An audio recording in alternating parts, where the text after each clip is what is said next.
E aí, meu amigo, minha amiga, sejam bem-vindos ao nosso Papo de Sacristia. Meu nome é Marcos e com os meus amigos, um dia de casa e talvez de volta, Bruno. Opa! O bom filho sempre a casa torna. Ilustríssimo. Vamos começar por aí, né?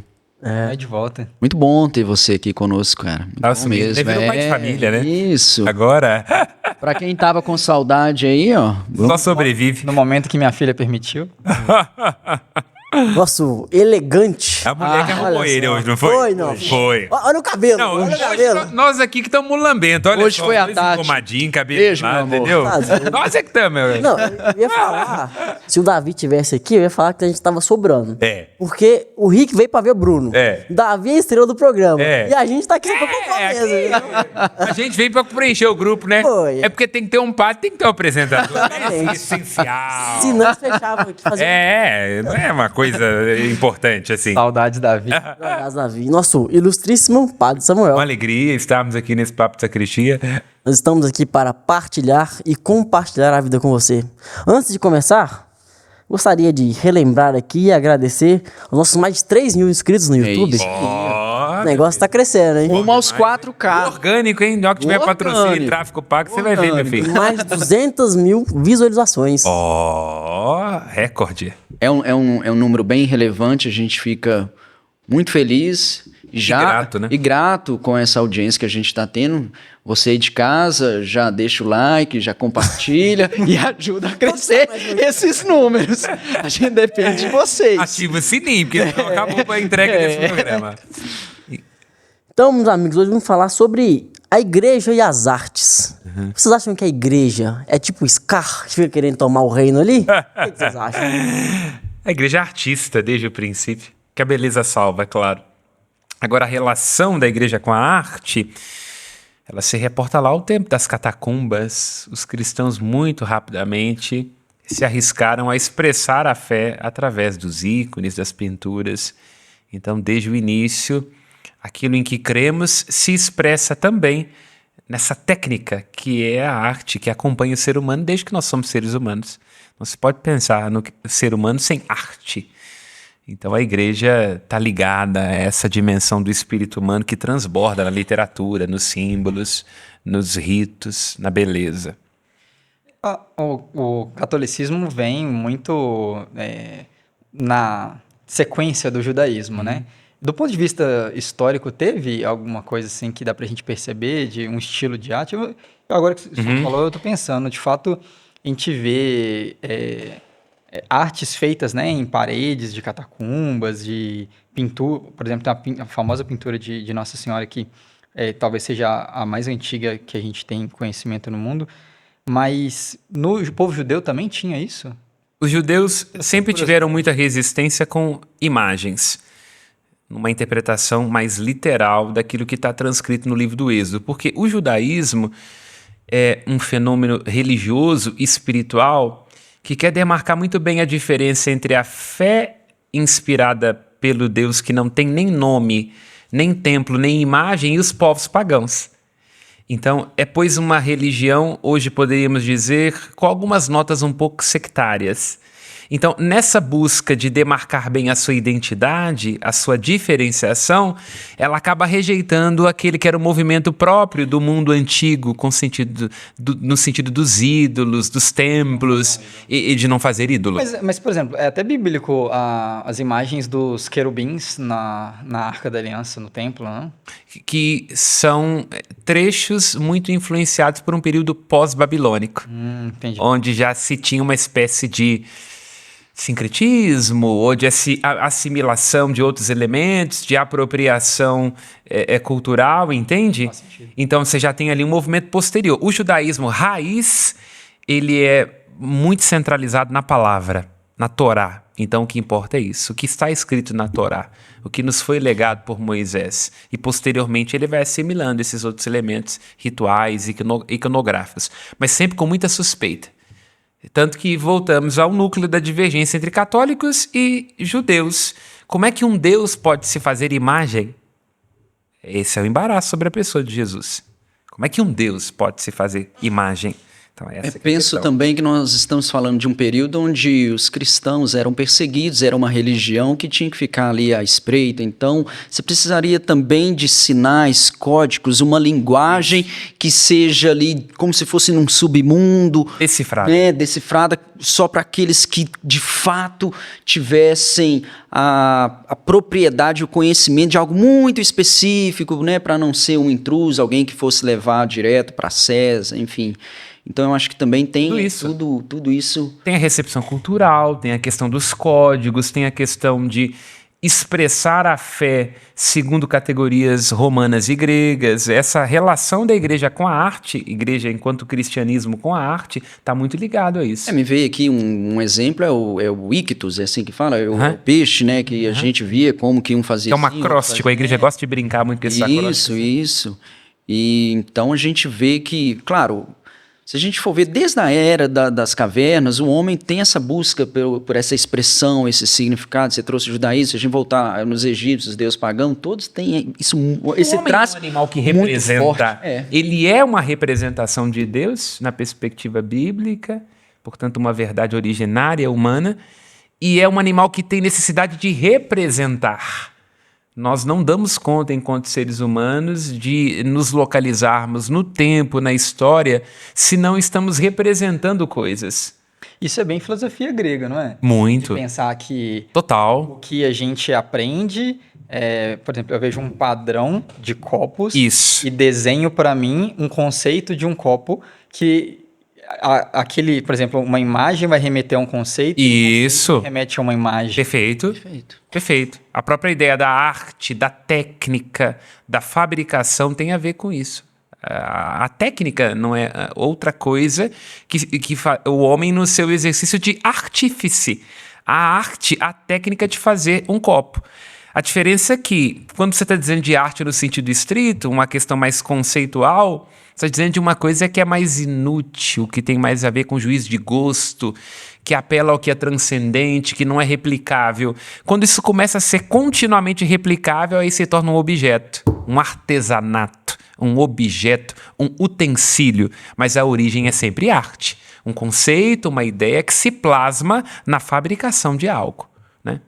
Com certeza. Um conceito artístico também, se a gente for pensar na arte sacra, ela sempre tem por trás uma catequese. Isso. E esse padrão, como vocês colocaram também, ela é para induzir, de certa maneira, uma lógica. Então, o que me vem aqui, por exemplo, se você pega a imagem de Nossa Senhora do Perpétuo Socorro, ela é fixa, ela é sempre seguindo os passos do primeiro, que vamos chamar assim, pintor de Nossa Senhora, que é Lucas. Perfeito. Então, assim, parece que se cria esse modelo e ele vai sendo replicado justamente para alcançar esse objetivo de, ao olhar para aquela imagem, você identifique e de forma catequética você sabe o que ela significa para você. A arte cristã parte do princípio filosófico de forma e matéria. A ideia de que existe uma forma, quer dizer, uma dimensão que ela não é tangível, que se concretiza na matéria. Então você não pode pensar numa arte cristã desvencilhada dessa ideia de uma teologia, de uma catequese, de um sentido espiritual e transcendente. Então um ícone do Perpétuo Socorro, que é um ícone de Theotokos, da Mãe de Deus, ele tem elementos que remetem sempre a ela. Então você pensa, a cabeça circular, o ciclo é uma fórmula perfeita. As cores do manto, traduzindo a ideia dessa relação com a divindade, os olhos sempre amendoados, essa ideia de que quem vê tem uma visão diferente das coisas, o nariz sempre nessa perspectiva bastante traçada para dizer do espírito, né? O ar, o ruar que faz a criação. Então tudo isso está muito bem descrito na iconografia, que é um ponto de divergência, por exemplo, dos nossos irmãos ortodoxos com relação a gente. A crise iconoclasta, que é um dos motivos pelos quais se separa a linha oriental do veio ocidental, é porque eles não conseguem admitir que a gente faça imagem. Porque o ortodoxo não entende que a gente faça a imagem como a gente faz um copo. É um ícone, então tem que ter uma dimensão transcendente, é místico ali, cada ícone é único, é uma teologia, é uma experiência de fé. Nós, ocidentais, fomos um pouco abandonando isso, a gente se tornou um pouco mais fabril. Como que vocês acham que esse simbolismo, essa iconografia da igreja ajudou o cinema a contar a história? A se inspirar e... Vamos dar um passo antes do cinema, porque o cinema é a sétima arte. Você não pode pensar em arte, em marketing desvencilhado disso. Inclusive, a minha dissertação de mestrado, que vou começar nesse ano, ela tem a ver justamente com isso. Ele vai começar, já tem certo. Já é Homem é um prodígio, homem é um prodígio. É esse vídeo, entendeu? Aproveitando. Referências a Papa Sacristão. Porque eu vou tratar justamente em que medida os influenciadores católicos eles se conectam com as pessoas em função de arquétipos. Aí eu vou pegar a filosofia, Jung e a teologia. Porque, na verdade, nós temos imagens em nós que são bastante ancestrais. A imagem do sábio, do governante, do bobo da corte, do cidadão, para citar os arquétipos de Jung. Então a igreja aproveita muito isso. E o marketing contemporâneo não é outra coisa do que a ocupação desse vácuo que a igreja deixou, no momento em que ela renuncia a ser ela, a vanguarda da arte, da poesia e da beleza. Então a igreja já foi a grande patrocinadora, a grande incentivadora, a grande inspiradora da arte. E agora, nessa crise contemporânea, ela renuncia a esse lugar e não existe vácuo no campo do marketing. Você olha, por exemplo, um influencer, um cantor e por aí vai. É muito fácil citar um exemplo concreto disso. Olha a relação de Madonna. Quem que é a Madonna? É Nossa Senhora. Então, você tira a Maria e coloca um ícone dessa mulher pop que representa a sua cultura, que é disruptiva. Então, há uma relação profunda entre a arte, o simbólico, aquilo em que cremos e por aí vai, né? O cinema é só a ponta do iceberg, né? É uma relação profunda, imbricada o tempo todo, como inspiração, como enredo, como motivação. Porque o cinema, ele trabalha a ideia do que a gente chama, né, quando estamos falando de narrativa, de storytelling. Que basicamente é assim, uma pessoa que vivia bem, se ferrou por causa de alguma coisa, aí recebeu uma missão, aí descobriu que não dava conta sozinho, quis surgir dessa missão, desempenhou um grande atravessamento, fez uma jornada do herói, tem um clímax, ela resolve o problema. Basicamente, de Hollywood até Jesus Cristo é isso, né? Que o Joseph Campbell fala, jornada do herói, ou uma maturação do herói. A história de Jonas. Entendeu? Você coloca qualquer história nisso. Quando a gente está estudando marketing e comunicação, é o storytelling. Então, o cinema, basicamente, ele conta a história da vida humana, de que uma grande guardiã é a Igreja Católica. Então tem céu, inferno, purgatório, só que muda. Às vezes o diabo é o coringa, mas basicamente é a mesma estrutura antagônica, tá entendendo? Então, pensando nesse caso do cinema, vocês lembram de alguns filmes que foram muito sucesso, assim, em relação a igreja? A igreja. Tô falando demais. Desastre. O que vocês acham? Tem algum que você olha e fala assim, putz, foi muito ruim isso, cara. Um filme que foi muito... E que tem como base um tema religioso da igreja, que vocês destacariam como interessante. Podemos falar dos bons primeiro. Vamos falar dos bons, depois a gente fala mal. A gente vai falar mal de todo mundo? Vamos puxar a sardinha aqui pro nosso lado aqui. Claro. No Brasil, a gente tem o Auto da Compadecida, que eu acho que é uma obra de arte mesmo. Assim. Ariano Suassuna. Né? O 2 é um pouquinho ainda. Você já viu o 2? Não? Ainda não?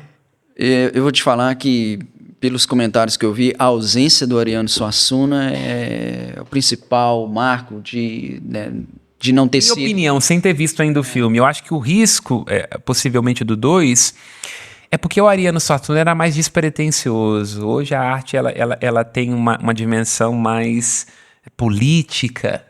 E aí já começa a deixar de ser arte. É isso aí. Entende? Não estou dizendo que a arte não tem uma função política, de protesto, de rebeldia. E hoje tem que ser politicamente correto. Não pode ser o fim da arte. Quando Entende? entra a política, ela engessa. E Ariano Suassuna também viveu aquilo. Então ele estava tirando algo que é do coração. Isso.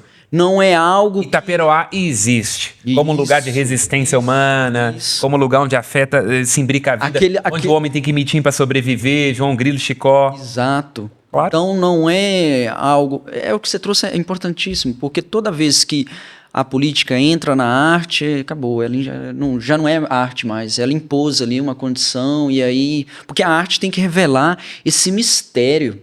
É porque ela tem que ser despretensiosa. Essa que é a questão. Não é que a arte ela não tangencia a crítica, não é que a arte não está ligada a determinadas ideologias, mas o fim da arte não pode ser uma questão política. Mas Porque aí é profanar. Do mesmo jeito que uma missa, uma homilia se profana quando o padre defende partido A ou B, a arte se prostitui quando ela se presta a ser apenas o veículo de uma ideologia. mas eu vou puxar para um lado, que aí... Puxa, a gente tava com saudade do seu lado mais à direita. Vou sair da pergunta. Critica a cultura Eu sou o woke. cara que trazia as perguntas do Marcos, agora eu vou. Que é um problema, porque a arte, ela também sempre comunica uma mensagem, né? E acho que falar de uma influência cristã na arte, ela diz muito sobre essas mensagens comunicadas. E como hoje em dia, num Brasil, num mundo que já foi mais católico e hoje é bem profano, essa mensagem que comunica, ela vai ser conforme o tempo atual. Perfeito. E aí isso me incomoda demais, nossa. No sentido de você ali na narrativa, de alguma forma, desidratar ou fazer uma caricatura do que é a fé cristã. Essa é a sua preocupação? Não necessariamente. É porque o mundo moderno ele é cheio de não me toque. Você não pode falar a verdade. Você tem que, não, veja bem, aqui assim você relativiza, aqui assim. Então, acaba que você tem que lucrar, fazer dinheiro. E aí, se você falar de uma forma específica, não adianta, você tem que fazer... Um blasé aí. Isso, para todo mundo ficar satisfeito. Além de planger e contra-planger, você tem que fazer um blasé para brincar com a... E aí nisso, a gente tem uma liberdade poética, eu entendo, mas aí perde o sentido. Isso pode ser retrato do mundo também, que é menos cristão, né? Porque quando ele é mais cristão, você pode falar várias coisas que... Não pode não, que coloca na fogueira. Não vem com esse não. Pra cima de muquinha, não. Não é bem esse não. Na época de Savonarola quebrou muita obra de arte. Queimou muito, não vem com esse negócio de que a igreja também... Não, entendeu? O que hoje o pessoal aí do time do Davi, brincando, faz, a igreja já fez pior.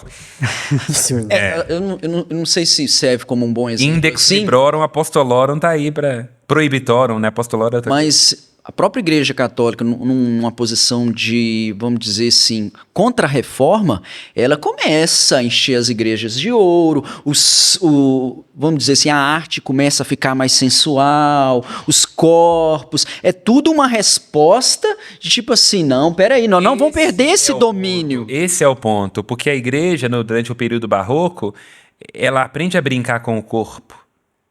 Então, por isso que é aí que eu acho que é a questão contemporânea. Porque hoje o que nós vemos nesse apelo cultural, rítmico, sinestésico, a igreja já brincou com isso. Quando o protestante começou a questionar a igreja, ela começou a reproduzir mais Nossa Senhora, criar imagens mais atrativas. O barroco é feito para te deixar estupefacto, não é para rezar, não é o gótico. O gótico é uma arte que convida à contemplação, o barroco não. É para você ficar assim... Acho que é por isso. O rococó é um barroco mais enxuto, mais simples? É um barroco mais sóbrio, poderíamos dizer assim, né? Mas o barroco é feito para exagerar. O barroco é escandaloso. O barroco é tiro, porrada e bomba, Jodinho, entendeu? Ele é um baile funk, é para você ficar ali anestesiado, é para você não pensar demais.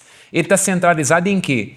Dogmas, Eucaristia, majestade, passa aquela... Você vê que as imagens, tudo tá revestido com um sutil de realeza. Claro. O barroco é para dizer que a igreja não brinca em serviço, que ela é a dona do negócio, que ela manda no ouro. Então, ou seja, a gente também influencia.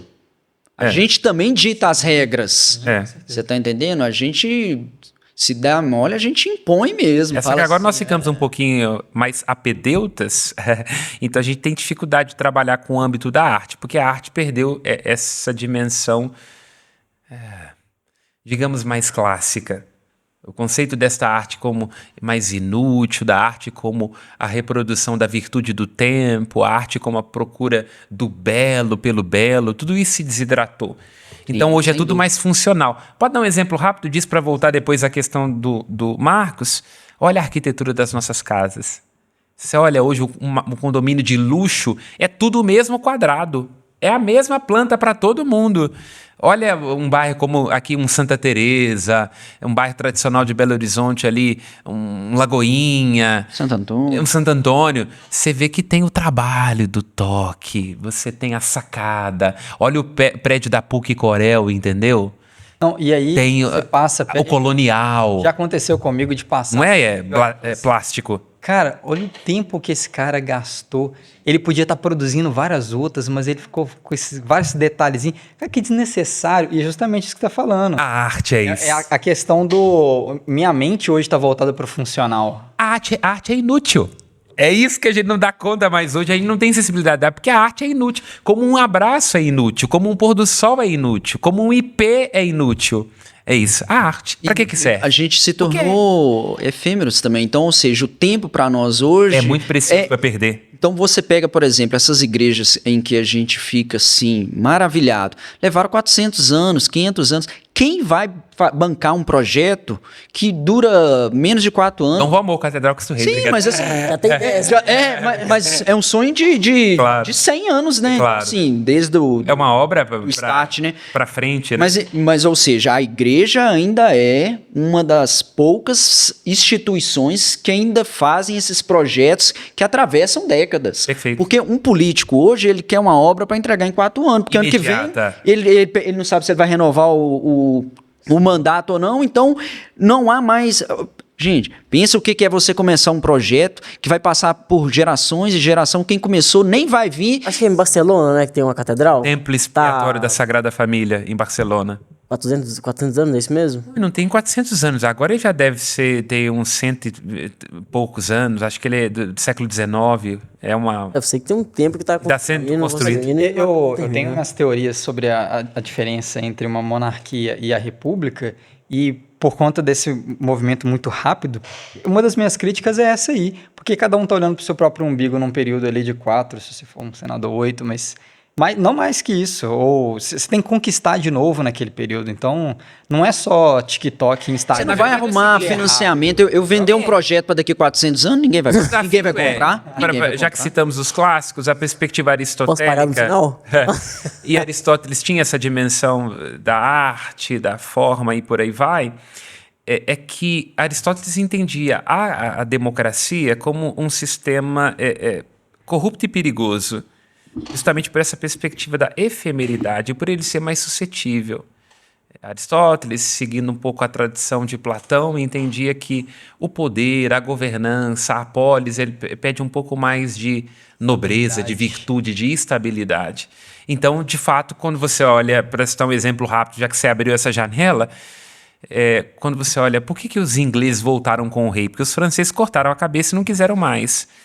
Porque a Inglaterra entendeu que você não basta ter o eficiente, porque o eficiente é bom para resolver problemas imediatos e práticos. Você precisa do dignificante, que é o que legitima isso. Para ser perene, Então, né? claro. Então você precisa de um rei. Você pode gostar ou não gostar. Pode virar a página do tabloide de vez em quando. Mas o dignificante é o que falta hoje para a civilização contemporânea, que é quem nos protege de nós? Qual é a base? Em nome de que fazemos? Quem garante? Então, o rei ou a monarquia tem essa função que a república não pode ter. Porque, no caso do rei, ele apela para o direito divino. Então, para dizer, olha, até aqui a gente chega, mas a partir daqui é meio sacrossanto. No caso da república, você não tem isso, porque é tudo uma questão de conveniência. Voto, partido, eleição, né? Então, isso é um desafio, de fato. Não estou sendo a favor da monarquia, não, gente. Não é isso que eu estou querendo dizer, não. Estou colocando as coisas com aquela inteligência própria de quem assiste o Papo de Sete. Nós vamos falar da monarquia no próximo episódio. Tem um programa para isso. No próximo programa episódio para isso. a gente fala. Mas voltando para a literatura e para a arte, qual filme você falou? O Auto da Compadecida. Mas antes eu queria falar que além do tempo também, só para fechar aqui, também os artistas, né? No período renascentista, você tinha ali uma explosão ali, Leonardo da Vinci, Michelangelo, Bernini, enfim, Caravaggio, enfim. Depois aqui no Brasil aqui a gente tem Aleijadinho. E hoje? Servas, hoje? E hoje? Cláudio Pastro. Entendeu? Tudo bem, mas assim... Você está entendendo? Também há essa ausência, porque não é valorizado. Esse tipo de artista, que foi essa explosão lá no renascentismo, ou de onde saiu esse incentivo? Mas nós temos, sim, hoje, esses artistas. Não, claro que temos. Eu estou dizendo assim, é uma brincadeira. Não ganha o teor eles ganham, só que eles mudaram de nome, eles são influencers. Eu estou dizendo muito a partir da comunicação e do marketing hoje. Hoje a obra de inspiração é uma Coca-Cola.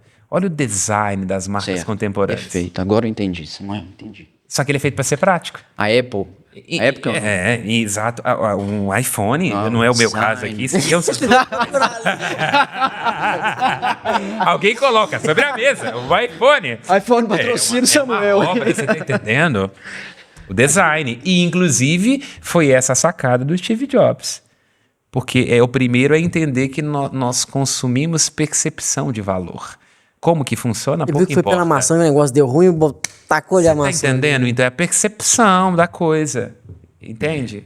Então tem super a ver com isso. É claro que sim. Mas volta pros filmes aí. Porque o design hoje, ele ocupa esse lugar do artista. Porque o fetiche hoje é o produto. Então essa que é a ideia. Não tá o templo, é o produto. Isso tem tudo a ver com a civilização contemporânea. Mas falando de filmes, eu gosto muito do... Auto da Compadecida. Auto da Compadecida, acho que é uma obra fantástica também. Destacaria, do ponto de vista positivo, o filme da Disney, Moisés, o Príncipe do Egito. Acho que... Aqueles antigos, né? É aquele que é o desenho mesmo da Disney. É verdade. Aquela música, né? Milagres São Reais, lá da Whitney Houston e por aí vai. Bacana. Aquilo é uma obra maravilhosa, porque... É aquele encanto da Disney, aquela coisa maravilhosa e ao mesmo tempo trazer a história bíblica. Então, para mim, é uma das obras assim mais inspiradoras. Ainda hoje, depois de Marmanjo, eu gosto de ver, de assistir, porque inspira muito. É muito bonito como consegue traduzir com a linguagem hollywoodiana o que está na Bíblia. Você citou a Disney. Tem alguma coisa, talvez até mesmo pública, declarada assim, de uma influência católica ou cristã na Disney? Talvez numa Disney mais do passado, inclusive? Eu acredito que porque eu acho assim... Eu não vou dizer católica. O que eu vi na Disney é que a Disney entendeu que boas histórias conectam. Então, antes ela começou com histórias bíblicas, foi com aquelas que são as fábulas e lendas, mas agora ela já está usando um pouco mais, trazer elementos que eu acho que são bons, como, por exemplo, a diversidade. Olha a Moana, por exemplo. A gente brincou com o Rei Leão outro dia, que não tá assim exposto, você não consegue ver ali, mas quando você percebe o enredo, você vai puxando algumas coisas, então porque assim... você nunca cria, fica na verdade. Explícito. Se você forçar, Senhor dos Anéis, Nárnia... mas tudo esses vai... que você citou são clássicos. Sim, mas assim, mas eles declarados, né? Mas os assim... autores eram até amigos, né? Sim, mas para quem tá tendo o primeiro contato, será que ele identifica rápido? Porque essas histórias são arquétipos, circula na cabeça da gente. Nós somos cristãos e ocidentais, ainda que nós não queiramos. Ainda que nós não queiramos. Certo. Quando você olha, por exemplo, e aqui falo com todo respeito, não se escandalizem, uma parada gay, e você vê a maneira como as pessoas se vestem, se montam numa parada gay, tá repleto de símbolos religiosos. Ainda que se queira desmentir. E eu não estou dizendo naquele... Abertura das Olimpíadas lá na França? No sentido assim de você... Não falando no sentido... Quando eles querem... Foi profanação. Não. Eu estou dizendo no sentido de que o brilho, o glitter, aquela... As coroas. Entendeu? Isso é semiótica católica pura. E eu não estou dizendo nem quando eles estão querendo afrontar ou desrespeitar, não. Estou dizendo que é natural. Normal. Exatamente. Então, nós não temos como negar esse nosso olhar sobre a realidade, por aí vai. Então, a igreja, ela influencia a arte. Mas a culpa é nossa mesmo, que a gente não tem conhecimento. Aí, claro, quando a gente está diante, a gente não consegue identificar. Identificar. Mas assim, demonstra, esses exemplos, né, demonstram como que a igreja realmente influenciou a cultura. A gente já falou isso algumas outras. Voltei a falar, gente, você viu, né? A gente chegou a falar isso várias vezes já aqui. E eu acho isso muito bonito de se ver. Quando eu penso na Disney, eu penso se ela é católica, porque muitas histórias ali seriam escritas, na minha opinião, por católicos, tipo assim, realmente fervorosos, que querem passar uma mensagem para os seus filhos. Porque tem uma moral ali. Um núcleo, uma virtude, uma moral... Bati na mesa, desculpa aí. Que eu sei que manda, pode bater. Não. Vamos perder o estúdio aqui. Que sim, passado de uma forma muito bela ali, no fim das contas, né? Histórias de, sei lá, de fábulas de Aesop, por exemplo. Sei, eu tenho uma sensação, apesar de que agora eu acabei de citar um que é bem antigo, né? Isso é antes de Jesus, né? Assim. Agora, não, mas tem a ver, ué. Talvez seja porque está bem delimitado o que é o bem e o que é o mal. Isso, tem isso. Hoje, isso é... Você não consegue mais. Eu fico vendo aí, por exemplo, aí... Patrulha Canina. Não é isso, não. É O próprio Coringa, por exemplo. Coringa, ótimo, perfeito. O Coringa é o seguinte, você pega aquele Coringa do Heath Ledger, ele pra mim é a personificação do diabo. Não tem base. Aquilo ali, a forma como é um vilão que estrutura o caos, que não tá ali por ganância, o fim dele não é outro que não seja a corrupção do seu coração. Ele tem algo a provar. E aí, por exemplo, quando vai no Coringa do Joaquim Fênix, é um oprimido, uma vítima da sociedade, aí você já começa a ter dó do Coringa, você tá entendendo? Não, tô generalizando, Claro, assim, claro, claro que eu tô indo pro sistema, bom. mas aí você começa a pegar assim e falar assim, Você não sabe o passado do vilão? você não sabe com quem que ele cresceu e tal, exato, então o que que acontece? Aí começa o quê? A relativizar. Nem o mal, que é mal, a natureza é mal, você consegue mais falar que ele é mal, você fala assim, não, é mal, mas espera aí, sabe? E aí o bem, você inverte também, você começa a mostrar... Não é tão bom assim. Entendeu? superficial. Então não tem aquela dinâmica mais do que é um herói do que é um vilão. Eu penso que são duas vertentes que se abrem aí. Uma vamos começar pela contraposição que vocês colocaram. Eu acho que, de fato, hoje nós tivemos uma descoberta mais profunda sobre que a motivação dos atos humanos não é tão racional assim e que a gente não consegue discernir de uma maneira exata o que é o bem e o que é o mal. Então isso tem muito a ver com a psicologia, com os mestres da suspeita, com a crítica contemporânea. Então há de se dar espaço para isso também. Agora, num sentido diverso, também há algo que é ruim, porque, de fato, a base da nossa civilização, ou eu me arriscaria a dizer, do que significa ser humano, tem a ver com a capacidade de tecer juízos morais.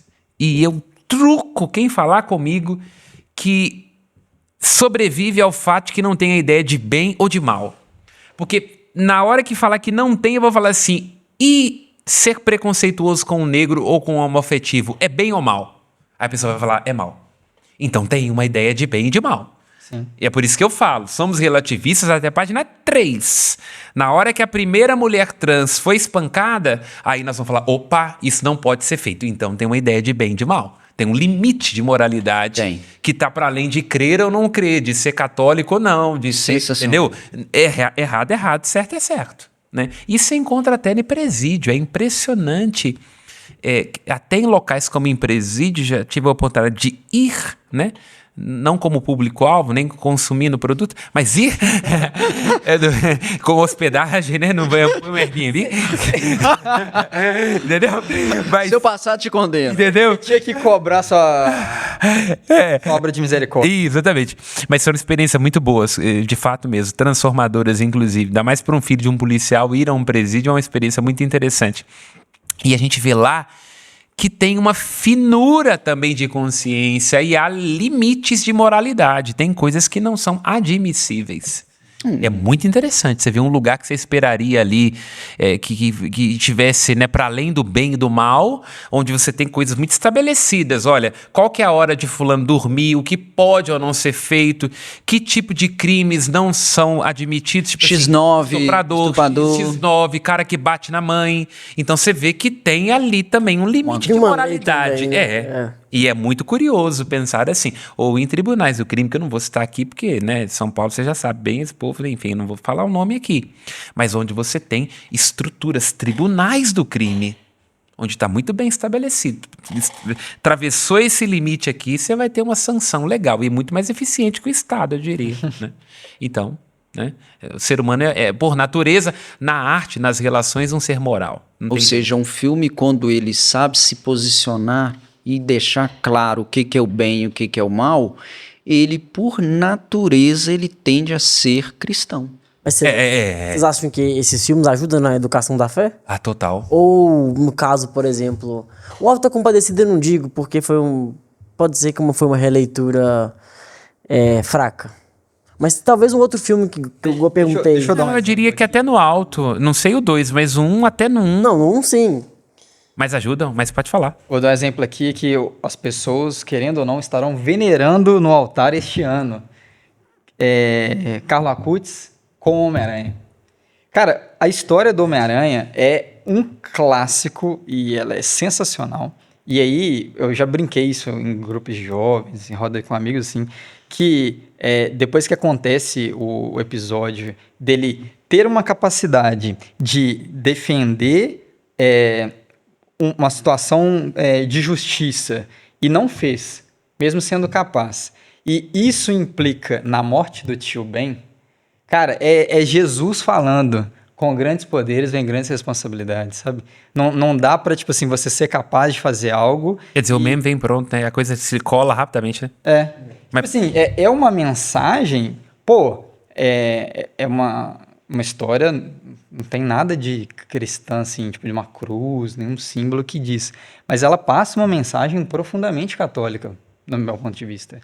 Que, assim, que marca uma geração para aqueles jovens que de fato gostaram, sei lá, assistiram quando criança e tudo mais, marca e cria uma virtude no coração de uma criança muito mais do que, sei lá, você coloca seu filho para ir na catequese, que ele vai forçado e ele não entende nada do que a catequese está falando e tudo mais. Porque entra no pensamento do... Padres, vamos de Homem-Aranha pro... Cara, mas ó, pode parecer uma viagem, mas não é. O que você está falando é muito presente nos nossos corações, da gente que é essa geração nos 90, que cresceu assistindo desenho, na época que se passava desenho na manchete. Assim, vou citar alguns aqui. Cavaleiros do Zodíaco, Yu Yu Hakusho. Cara, pega esses desenhos. A esperança sempre no bem, o mal nunca prospera. Você pode pegar qualquer desenho, você vai ver que a base sempre é a esperança. No último momento lá, você pode até falar assim, mas era violento. Mas, cara, quando você pega a mensagem... porque era os desenhos... Mas aqui, cara, você pode pegar o Goku lá, ó. Cara, a esperança, que é uma virtude cristã, ela nunca era derrotada. O cara já tá lá no chão, apanhado... ele ressurgia, entendeu? Então, assim, isso passa para nós aquela ideia de que vou persistir. Vale a pena ser bom, né? Mas aqui, você falou da luta, por exemplo, essas brigas, eu acho que era só para atrair aquele... É o clímax, né? Aquele ponto de alto de testosterona que tem no homem adolescente que gosta de ficar brincando de lutinha. Porque, sério, quando você olha para... Que hoje falta nos rapazes. Eu não tô falando no sentido de ser heterohomoafetivo. Certo. Mas... é porque eu não aguentei. Eu não aguentei, cara. Era pra eu ter ficado mais cometido aqui, né? Mas falta aquele sentido de defender, de proteger, de ceder. Por isso que as mulheres... Não, eu ia falar, mas deixa pra lá. Mas eu ia falar assim, por mais que tivesse briga, cara, e, sei lá... Não sei se a minha mãe pensava que aquilo ali era ruim, era briga, não sei. Mas tem desenhos hoje que eles vão para um nível de violência, tipo assim, cara, você vê, sei lá, o Freeza cortado no meio, nem pinga sangue, velho. É um rosinha parecendo um salame mortadela. E aí você vê os desenhos de hoje, nossa, é bizarro. Eu me sinto mal vendo cenas de ação. Não tô falando que é de todos, mas de desenhos de hoje que, tipo... eu acho que você queria dizer que o GTA daí pra frente, Call of Duty, mudou um pouco a coisa, né? Aí foi uma Mortal Kombat virou uma carnificina. Mortal Kombat virou uma carnificina. Isso. O Deadpool, por exemplo, o Wolverine, quanto mais sangue na tela, mais emoção dá. Que aí também é revelador da nossa cultura, que é uma cultura totalmente devoradora, inclusive de cérebros, né? Tanto que me desculpa a geração Z, socorro, a gente não sabe o que tem na cabeça desses meninos, né? Pra gente caminhar pro fim. Que é isso aí? A série da Netflix, da Virgem Maria, vocês viram? Eu vi. E aí, o que você achou? Tem uma curadoria muito interessante ali, uma licença poética também, há uma espécie de atualização da figura da Virgem Maria, inclusive preenchendo com narrativa algumas lacunas que sempre vêm à nossa cabeça. Agora, é claro, é uma obra que tem uma certa liberdade de profanar o que nós imaginamos que tenha acontecido de fato. Você vê, São José lá é mais bobão, né? É um jovem aventureiro. Nós temos algumas Um pai ausente, não? Né? Não, até que não, mas ele é mais aventureiro. Eu diria que esses são pontos um pouco mais complexos. E algumas questões lá, até históricas, que não se conectam muito com a realidade. Mas eu acho que, como literatura, serve pra gente, assim, um pouco plasticamente, pensar nas coisas. Eu diria que The Chosen é mais feliz do que Maria. Eu ia dizer isso, que The Chosen, pelo menos, deu uma questão de bop maior, de mais discussão. Essa série da Netflix eu vi falando um pouco, pra ser sincero. Na verdade foi um filme. Essa Maria foi um filme só. Um bom ponto. Mas eu acho que em The Chosen houve uma preocupação maior, assim, de preencher as lacunas com histórias possíveis. Eu acho que no caso do filme de Maria, como aconteceu também em outros, como Madalena e por aí vai, não houve tanta essa preocupação. É meio que, com todo respeito, tipo as novelas da Record, entendeu? Coloca uns trem que não... O Samuel tá sendo polido. Para não falar que eu vou falar. mal de protestante. Eu não sou crítico de como é que fala, não? Crítico de cinema. A gente fala mal todo mundo aqui, né? Mas eu achei ruim demais. Nossa, eu custei a assistir o filme. Até o fim, eu achava... O que mais te incomodou no filme? Assim, a atuação do Anthony Hawks, né? É maravilhosa. Herodes ficou bom. Mais uma vez. Ele é muito bom. Ficou bom mesmo. Agora, sim, quando você traz aquele preenchimento poético, né, aquela liberdade poética, eles viajaram demais. Eles colocaram o anjo Gabriel. Tem hora que o demônio aparece melhor do que ele. Eles colocaram umas tatuagens, uns negócios, e aí vão colocando assim, José, igual você falou, como um bobão, nossa, eu falei, não dá não. Eu lembro que... A pior obra que você já viu. Cara, não, assim, Respondendo a minha pergunta. Ele deve ter pensado assim, gente, desde o meu casamento eu sempre tenho devoção para São José. Não é isso? Não. É porque é até engraçado você falar esse ponto, porque São José, a grandeza dele é inversamente proporcional à sua fala. Que nós não temos fala de São José, mas nós conhecemos a grandeza dele. Mesmo ele sem ter aberto a boca em nenhum momento na Bíblia, né? Mas aí você vê um São José bobão daquele lá, você tá de brincadeira. Ele reproduz um pouco do que é a visão do masculino contemporâneo. Eu até brinquei esses dias numa homilia, né? Que o cara não sabe muito bem para onde vai. Então, é por isso que eu tô dizendo. Já até temos um papo de sacristia sobre isso. Inclusive, o Bruno está presente. A crise da masculinidade. Não você, eu tô falando o programa, é o título. Você pesquisa aí em algum lugar que tem. Ajuda aí. Nossa, mas falando sobre... falando sobre influência... Calma, não acabou não. Falando sobre influência, eu tenho uma série que é bastante polêmica, mas que eu acho que ela é interessante. Eu tô ansioso para ver o filme Conclave. Os Borgia. Eu nunca vi, mas... É muito interessante. Já vi que tem muito... Claro, tem muito exagero, claro. Não é exatamente aquilo ali. Vou pesquisar. Mas mostra... não é como antigo, obra histórica. Tinha até na Netflix. Como obra histórica, não. Mas mostra a igreja nos seus meandros, que é o que tudo indica. Também o caso do filme agora Conclave, que tá para ganhar o Oscar também, né? Porque, claro... o Conclave eu tô com boas expectativas. O Conclave já foi no cinema, já saiu? Tá no cinema ainda. Eu acho que ele já tem umas 8 indicações ao Oscar. Não, dizem... Mas assim, tem uma frase que me marcou demais no trailer, que ele fala assim, eu passei a ter medo do maior pecado que tem, que é a certeza. Porque... quando você tem certeza, não há espaço para dúvida. Sem dúvida, não há mistério. E sem mistério, não há fé. Falei, me ganhou numa frase. É genial, né? E aí, ao que tudo indica, foi um filme que foi feito com consulta de membros religiosos e por aí vai. Né? Mas qual que é o contexto? O contexto é explicar como que um conclave também é uma guerra de torcida organizada. Como que, para além daquela questão sagrada, santa, da inspiração divina, o pau quebra lá tem também. guetos, tem interesse, tem disputa de poder, influência. O que nós sabemos que evidentemente tem na igreja, né, ela é santa, mas imperfeita nos seus membros. Então, isso é um Quem já assistiu, deixa aí nos comentários aí se vale a pena. que achou, né? Mas eu gosto muito dos Borgia, acho que é uma série muito interessante. Não é fiel, mas é uma série interessante para pensar. Eu pensei que vamos abrir para o público, né, que está aí nos assistindo também. Escreve aí, galera, o filme que você mais gostou, que você indica, que tem a ver com esse assunto que a gente está trazendo aqui hoje em pauta. E coloca no comentário. O melhor é o papo de sacristia. Já tem o quê? sei lá, 3 temporadas, não sei. Papo de Sacristia? Nós estamos já chegando a quase 150 episódios, né?